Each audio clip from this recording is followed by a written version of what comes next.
courage d'un peuple, à la mémoire de nos bâtisseurs et à toutes celles et ceux qui, hier comme aujourd'hui, ont porté et continuent de porter haut les valeurs de dignité, d'honneur et de solidarité qui fondent la nation malienne.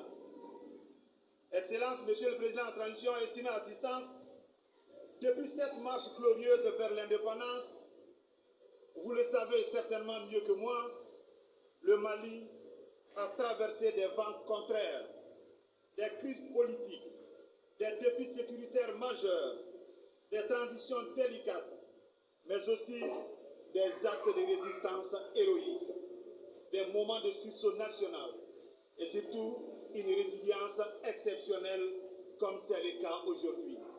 Une dynamique qui mérite d'être applaudie, mesdames et messieurs. Je vous rappelle également qu'au cœur de cette dynamique en cours depuis l'avènement de la transition, il y a un mot-clé, la refondation.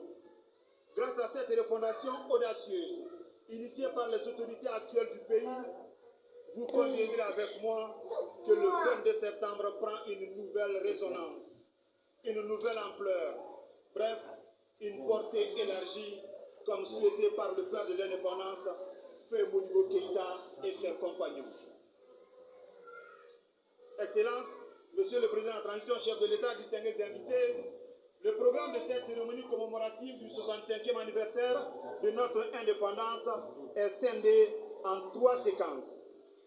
La première a été déjà exécutée. Il s'agissait du dépôt de gerbes de fleurs au monument de l'indépendance et la revue des troupes par le chef de l'État.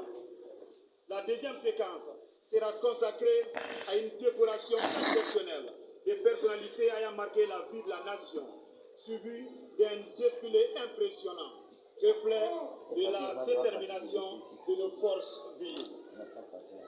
La cérémonie prendra fin par une interview exclusive du président de la transition qui s'adressera à la presse nationale pour partager toute sa fierté.